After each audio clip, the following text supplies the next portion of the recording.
The morning Nathan Cole signed the final divorce papers, he told himself it was the right thing. Closure, his attorney had called it. A clean line drawn beneath 4 years of wreckage. He sat at the long conference table in his Chicago attorney's office, with winter light pressing gray through the windows. And he signed his name with the same practiced steadiness he used on acquisition contracts and hotel deals. Then he drove straight to the courthouse, where Chloe Bennett was waiting in a simple cream dress, and he married her before the afternoon had fully arrived. He told himself that was the right thing too. He was wrong about both. Nathan Cole first noticed the boys on a rain-soaked Thursday afternoon in Boston, nearly 4 years after his first marriage had ended. He had just come out of a terrible investor meeting at the Harbor Crescent Hotel, one of the last properties still producing real revenue after his expansion project collapsed. Rain slammed against the lobby's glass doors as tired guests hurried across the marble floors with umbrellas and expensive luggage. Nathan barely registered any of it. At 41, he looked older than he was. The clean, cutting confidence that had once landed him on magazine covers had faded into something quieter, something more breakable. His fitted charcoal coat hung loosely on a frame that had never fully recovered the weight he lost after Emily vanished. Sleep almost never lasted beyond 3 hours. Silence had become impossible to bear. He was heading for the exit when a burst of laughter froze him in place. Not just any laughter. A child laughing. Clear and carefree and painfully familiar. Beside the hotel fountain, 2 little boys ran after each other in circles while their babysitter failed badly at settling them down. Twins, maybe 4 years old, dark hair, long limbs, and the same gray, blue eyes Nathan had stared into in mirrors his entire life. His legs stopped working. The taller boy almost crashed into him before stumbling back. "Sorry," the child chirped. Nathan stared. The boy stared back, then grinned, exactly the way Emily once had. Something deep inside Nathan's chest ached without warning. The babysitter rushed over immediately. "Boys, come on." "Your mom said no running." The word mom struck Nathan like something physical. His heartbeat lurched. The second twin tipped his head with curious concern. "Mister, why do you look sad?" The question cut straight through him. Nathan parted his lips. Nothing came out, because all at once, every part of him was screaming one impossible word. "Mine." The babysitter ushered the boys away quickly. But before they rounded the corner, one of them glanced back, and Nathan saw it. A tiny crescent-shaped birthmark just under the child's jaw. The exact same mark Nathan carried beneath his own left ear. Inherited, uncommon, impossible to mistake. The floor seemed to tilt beneath him. His assistant's voice sounded far away. Nathan blinked forcefully. The lobby slowly sharpened around him again. He asked about the boy's mother. Nobody knew for certain. He asked about long-term guests with children registered in the suites. His assistant hesitated over the legal complications. Nathan said please in a voice that surprised even him. 20 minutes later, standing alone in his Harbor View office, he learned that the reservation was under the name Emily Bennett, not Cole. Either a false last name, or perhaps not false at all. Perhaps she had simply erased him completely. The boys were listed as Ethan and Elliot Bennett, 4 years old. His sons had names. His sons were real. And they had lived their whole lives without him. Emily Bennett, once Emily Cole, had made a quiet life in a seaside town outside Portland, Maine. After leaving Chicago, she had spent almost 8 months moving from city to city while keeping her pregnancy hidden from everyone. Eventually she settled in Maine after inheriting a small waterfront house from an elderly aunt she barely remembered. The house was not grand, but it was warm, and nothing inside it carried Nathan's memory. That mattered. She pieced herself back together slowly, editing manuscripts from home for small independent publishers, while raising Ethan and Elliot by herself. The boys became the whole center of her world. And somehow, despite everything, she was happy, not wildly happy, not the cinematic kind, truly happy, the kind made from quiet mornings and bedtime stories and small hands reaching for hers. She almost never thought about Nathan anymore. At least, that was what she told herself. Until Boston. She returned to the hotel lobby with coffee in her hand and saw Nathan standing 20 feet away, staring at her children like he had seen ghosts. Her heart stopped. For one suspended second, neither of them moved. Nathan looked destroyed. Not polished. Not unreachable. Just broken. The boys tugged at her coat. "Mommy, can we get muffins?" Elliot asked. Nathan's eyes filled instantly at the word. Emily watched recognition crash over him fully. There was no way to deny it now. Those boys were his, and he knew it. Fear surged through her. Not fear that he would hurt her. Fear that he would disturb everything she had carefully built. She had spent 4 years protecting a peaceful world. Nathan meant chaos, pain, and the past. So she turned and walked away quickly. The boys rushed along beside her while rain soaked the sidewalk outside. Then Nathan's voice rang out behind her. Her chest clenched. She had not heard him say her name in 4 years. She kept moving. Then hurried footsteps closed the distance, and his hand gently caught her wrist beneath the hotel awning. The instant his skin touched hers, 4 years of buried feeling slammed through them both. Emily slowly looked up. Nathan's face had changed. Lines framed his eyes. Exhaustion had carved itself deeply into his expression. But the worst part was that he still looked at her as though she mattered. "Are they mine?" he whispered. Rain fell around them in shining silver sheets. The boys stood quietly beside Emily, sensing a tension they could not name. Emily could have denied it. "Yes." Nathan physically stumbled back. 2 sons, 4 birthdays, 4 Christmas mornings, 4 years of scraped knees and bedtime stories and first words. Gone. Lost forever. His voice broke. "Why didn't you tell me?" Emily looked at him for several seconds. Then answered softly, "Because the night I found you kissing someone else, I realized I no longer knew who my husband was." Nathan closed his eyes. "It was one mistake." Emily replied quietly, "The kiss was one mistake. Everything before it was a choice." That left him silent, because she was right.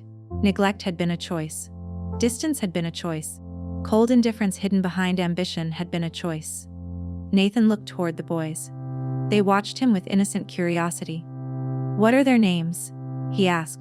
Emily hesitated. "Ethan and Elliot." Nathan swallowed hard. "They're beautiful." The honesty in his voice hurt more than anger ever could have. One twin moved a step closer. "Mommy, who is he?" Emily's throat tightened. Nathan suddenly looked terrified, as though one sentence might either save him or ruin him forever. Emily looked at him, then at her sons, and whispered, "He's someone Mommy used to love very much." Nathan's eyes filled immediately. The boys accepted the answer with ease. Children did not yet understand complicated heartbreak. Nathan carefully crouched down to their height. "What do you guys like to do?" "Dinosaurs," Ethan answered instantly. "And pirates," Elliot added. Nathan gave a soft laugh. The sound startled Emily. She had forgotten his real laugh. Not the public one, the honest one. Then Elliot pointed at Nathan's face. "You have my eyes." Silence. Nathan looked as if he had been struck in the chest. Emily stepped in immediately. "Okay, boys, we need to go." Nathan stood fast and said one word. "Bear." Desperate. "Please don't disappear again." Emily froze. Despite everything, she heard the fear beneath his voice. Real fear. The kind that remains after losing something irreplaceable. "I'm not taking them from you," she said quietly. "But things don't get fixed overnight." She moved a little closer. "You don't understand what you lost, Nathan." "Not yet. You didn't just lose a marriage. You lost 4 years of their lives." He said he would do anything to change that. She nodded sadly. "That's the problem. You can't." Then she took the boy's hands and walked away. This time, Nathan did not stop her. Because at last he understood. Love could survive betrayal. But trust moved slower. Fragile, and sometimes changed forever. Nathan unraveled emotionally over the next 2 weeks. He could not sleep, could not concentrate, could not breathe without hearing small voices ask innocent questions. He spent hours staring at old photographs he had never deleted. Emily laughing beside Lake Michigan. Emily sleeping on airplanes. Emily wearing one of his oversized sweaters while making pancakes. For years he had convinced himself she hated him. That vanishing completely meant she had stopped loving him long ago. But now he understood something worse. Emily had left because loving him had become too painful. He contacted attorneys immediately, not to wage war, but to understand paternity, custody rights, and parental responsibility. The legal terms felt cold and empty compared to the emotional truth crushing him. 3 days later, Nathan appeared outside her house without warning. The boys were nearby gathering shells. Nathan looked genuinely nervous. The billionaire CEO who had once owned boardrooms effortlessly now looked unsure of where to put himself. He had brought 2 small gift bags with dinosaur books inside. Both boys gasped dramatically. Emily folded her arms. "You're bribing them already?" Nathan looked up at her. "No, I'm trying to meet my sons." The honesty in his voice softened her slightly despite herself. The boys tore into the bags with excitement, and within seconds were sitting on the porch floor, turning bright pages. Nathan watched them like he was witnessing something sacred. He stayed quiet for a while, simply watching the twins, then at last said something that startled Emily completely. "They call each other E and Ely." She blinked. "How did you know that?" Elliot called him E at the hotel. Of course he had noticed. Nathan had always noticed details, just not emotional ones. Or at least, not before. Eventually the boys drifted toward the shoreline chasing crabs between the rocks, and Nathan and Emily remained alone on the porch. The tension thickened. Nathan spoke first. "I know I don't deserve forgiveness. I know disappearing was your way of surviving me." He released a slow breath. "But I want to know them." Emily looked toward the boys. "They've never gone to sleep wondering whether they mattered," she said softly. "I worked very hard to make sure of that." He answered without flinching. "I would never hurt them." Emily met his eyes steadily. "You hurt me because you stopped valuing us. Not because you're cruel." The distinction seemed to devastate him more than accusation would have, because cruelty suggested intent. What Nathan had done was somehow worse. Carelessness, neglect. A slow emotional abandonment. "And now?" Emily asked. Nathan's voice dropped. "Now I'd trade every hotel I own for 1 more year with my family." Nearby the ocean waves broke softly. Then Ethan shouted, "Mommy! Daddy fish!" Both adults went completely still. But the boy was only pointing at a large fish near the dock, excited and unaware. Still, the accidental word stayed heavy in the air between them. In the months that followed, something delicate began to take shape. Not reconciliation. Not yet. Something smaller and cautious. Nathan began coming to Maine every other weekend. At first the boys saw him as a fascinating adult who brought books and listened closely. Then slowly, attachment began to grow. He went to preschool events, built blanket forts, learned their bedtime routines, memorized their favorite snacks. And every new experience carried a brutal grief with it, because he should have known all of this years ago. One snowy evening, he helped Ethan tie his boots before a school play, and the little boy looked up suddenly and said, "You smile more now." Nathan froze. "Do I?" "Yeah," Ethan nodded seriously. "Before you looked lonely." Nathan almost came apart right there in the hallway. Children saw everything. Then at a downtown school fundraiser, Emily saw Chloe for the first time since Chicago. She looked older now. Sharper. And the moment her eyes landed on Nathan standing beside Emily and the boys, her expression shifted completely. Shock. Then realization. Then something darker. Nathan noticed too, his face hardened. But Chloe was already moving toward them. And the boys held Nathan's hands happily, unaware that tension had just entered the room. Chloe stopped in front of them.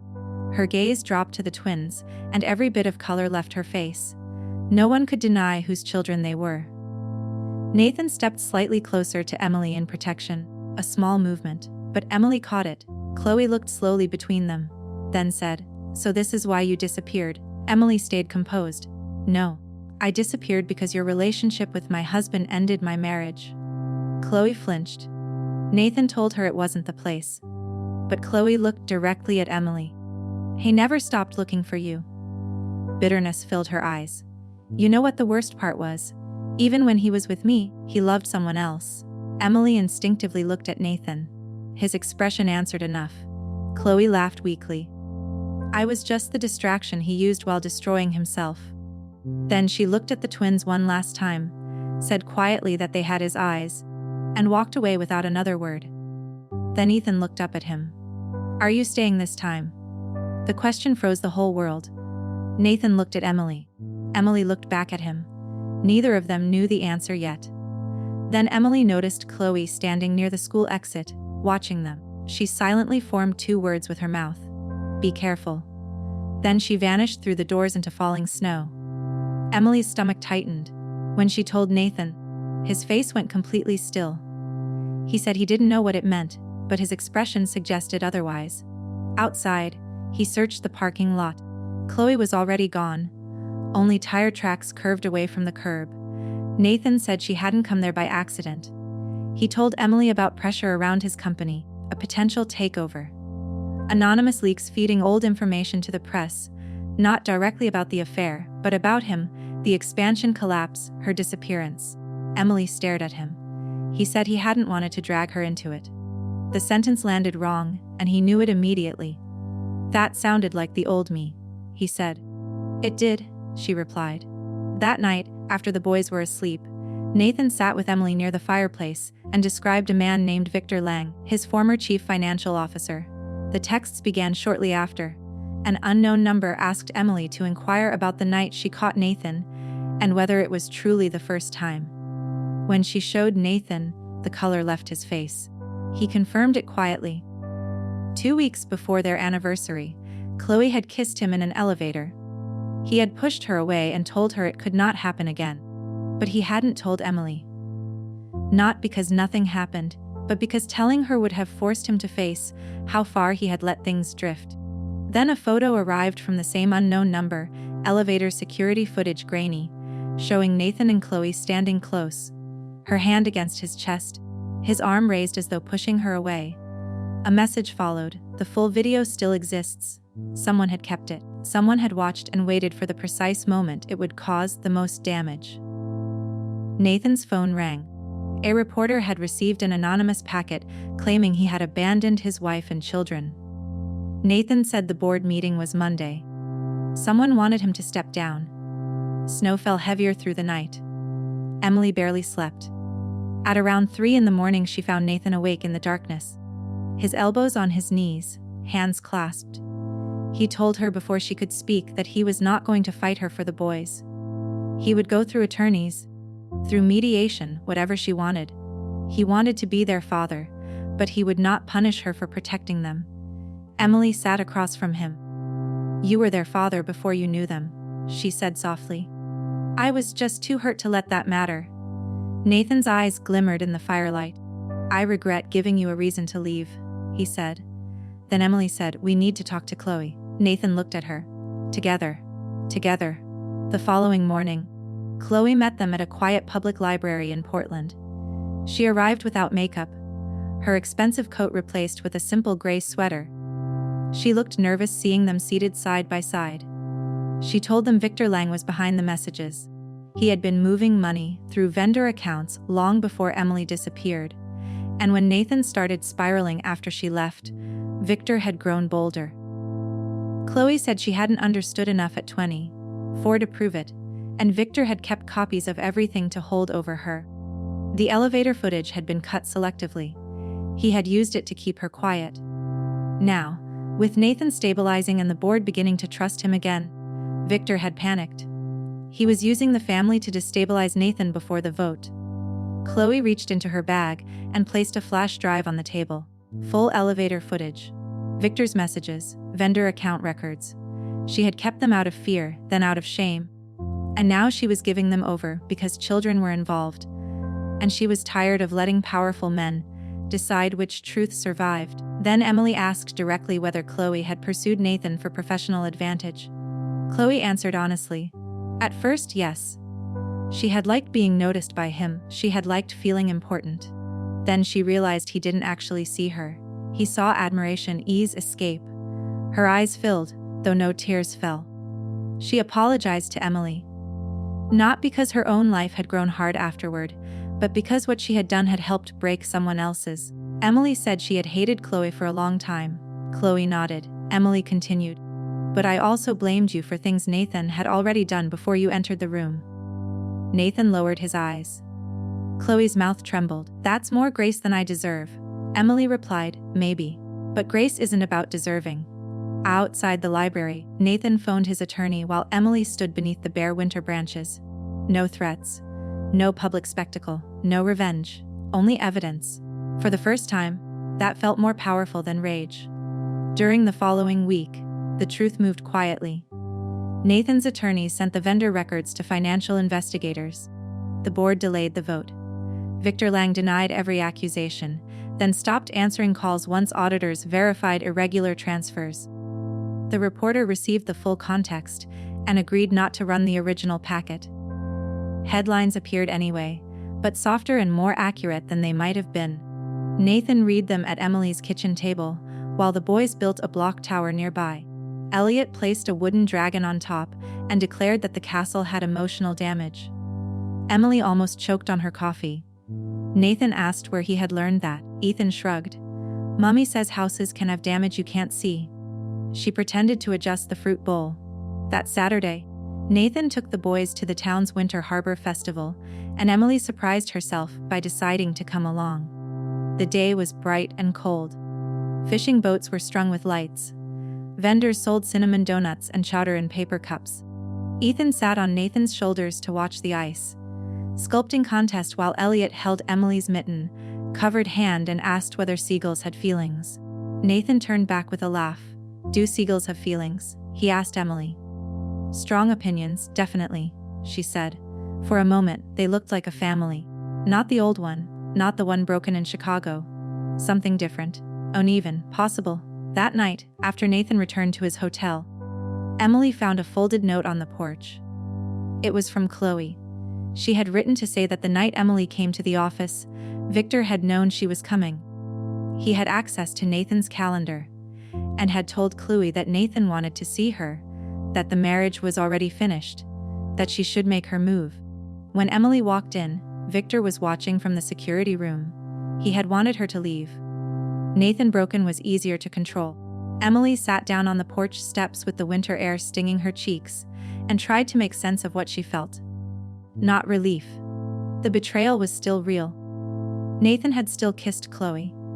He had still neglected her, dismissed her, and failed her in ways that had nothing to do with Victor Lang. But the story held more shadows than she had known. Inside those shadows, someone had benefited from their pain. When she showed Nathan the note the next morning, he said he should have seen Victor for what he was. Emily shook her head. "Ma both missed things." Nathan looked at her. "You didn't miss me cheating." He folded the letter carefully. "I won't let Victor become an excuse for what I did." Something in Emily softened then. Not because forgiveness arrived all at once, but because he did not reach for a way out. The official investigation into Victor Lang stretched on for months. During that time, Nathan rented a small cottage 2 streets away from Emily's house. Not because he believed he belonged inside hers, but because he wanted the boys to know where they could find him. Ethan and Elliot began spending afternoons there. Nathan learned to cook 3 meals badly and 1 meal well. Pancakes. The first time he made them, Elliot called them weird circles but ate 4. Emily and Nathan started attending family mediation, a calm office with watercolor paintings, where they discussed schedules, school forms, medical records, and the emotional minefield of introducing the word father into lives built without one. One afternoon the mediator asked what they each wanted most. Nathan answered first for the boys to feel safe loving both of them. Emily said the same. It sounded simple. It was not. By spring the harbor thawed. The boys turned 5 beneath a sky filled with gulls and pale sunlight. Nathan helped Emily prepare a backyard party with dinosaur hats, pirate cupcakes, and a crooked banner he had lettered himself. He stared at the banner for a long time, then said quietly that he had missed 4 of these. He thanked her for letting him be here for this one. Emily briefly touched his hand. It was the first time she had reached for him without thinking. They both noticed. Neither mentioned it. By summer, Victor Lang accepted a plea agreement connected to financial misconduct. Enough truth came out to clear Nathan from the worst suspicions. The board offered him full leadership again. He declined. He wrote a quiet statement announcing a move into a smaller advisory role, then opened a nonprofit hospitality training program in Portland for people rebuilding their lives after hardship, single parents, veterans, former foster youth, anyone who needed a second chance without judgment attached. Emily visited the renovated training space before it opened. It stood inside an old brick building near the waterfront, with sunny classrooms, a teaching kitchen, and a small lobby furnished with restored pieces. "You built a hotel school," she said. Nathan smiled. You taught me neglected places can become welcoming again." In the office, a framed photograph sat on his desk, Ethan and Elliot holding pancakes shaped vaguely like dinosaurs. Beside it was another frame. An old picture of Emily laughing beside Lake Michigan. She touched the edge of it. "You kept this." "I kept all of them." Her throat tightened.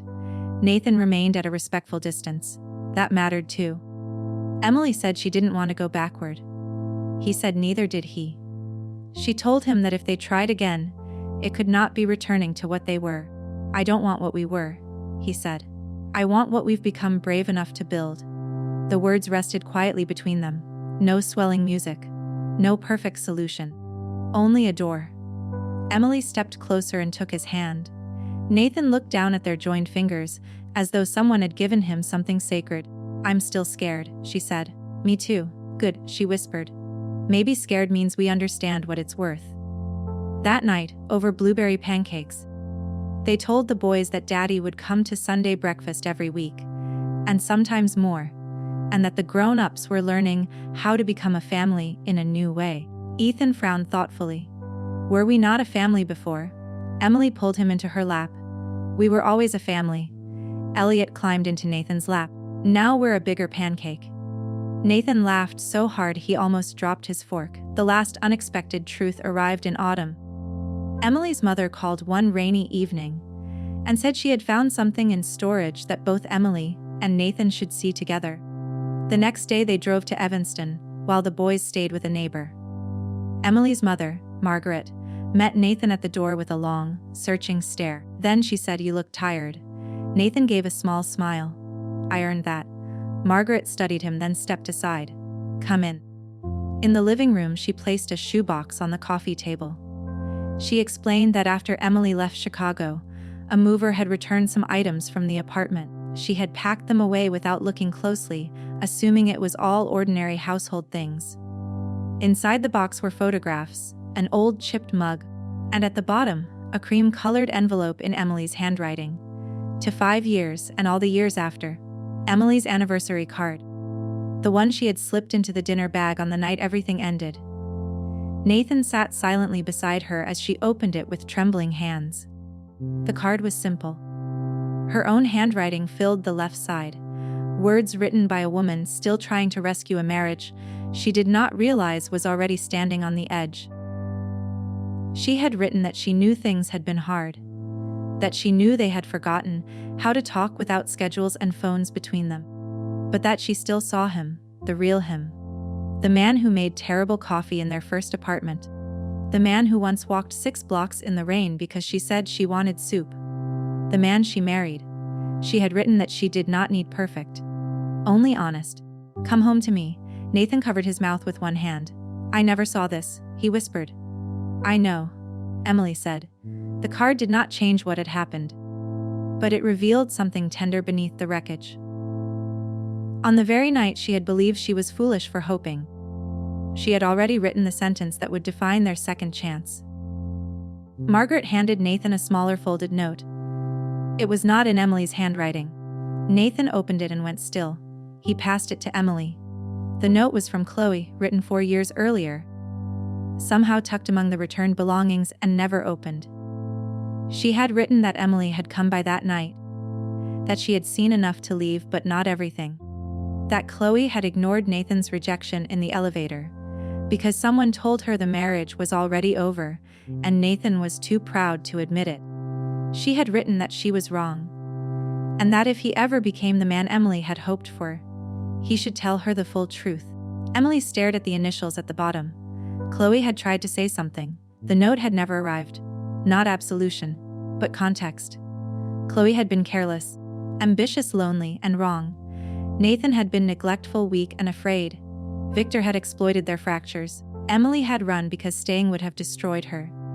Each person had carried one piece. No single truth erased another. That was what made forgiveness so difficult. And so powerful. On the drive back to Maine, rain followed them across 3 states. Emily watched water gather and slide along the windshield, while Nathan drove in silence. At last she said that on the night she had told him she saw him, she had believed she had seen everything. But she hadn't. She had seen betrayal. She had not seen fear. She had not seen manipulation. She had not seen two little boys waiting to exist. She had not seen him becoming someone who could sit with the truth, instead of hiding from it. Nathan glanced toward her, his eyes bright. "What do you see now?" he asked. Emily reached across the console and took his hand. "A man trying," she said. "And a family worth trying for." 1 year later, they stood together on the rocky Maine beach at sunset. Not for a grand remarriage. Emily did not want spectacle, or any attempt to erase the years between them. Instead, they held a small ceremony of promises. The boys wore matching navy sweaters and carried seashells in their pockets. Emily's mother stood beside Chloe, who had driven in from Vermont with a shy smile and a calmer heart. Nathan's former attorney officiated because Elliot had insisted that law people made promises official. Nathan faced Emily with the ocean behind him. He said he had once thought success meant building things people admired from a distance. Then he had lost the only person who ever wanted him up close. He could not give back the years. But he could give her truth, presence, patience, and every ordinary day he used to overlook. Emily's eyes filled. She said she had once believed leaving was the end of their story. Maybe it needed to be the end of who they were, but not the end of who they could become. Ethan tugged on Elliot's sleeve and whispered loudly enough for everyone to hear, "This is the kissing part." Everyone laughed. Nathan looked at Emily for permission. She smiled through tears. And when he kissed her, there was no glass office, no hidden camera, no silence crowded with unsaid things.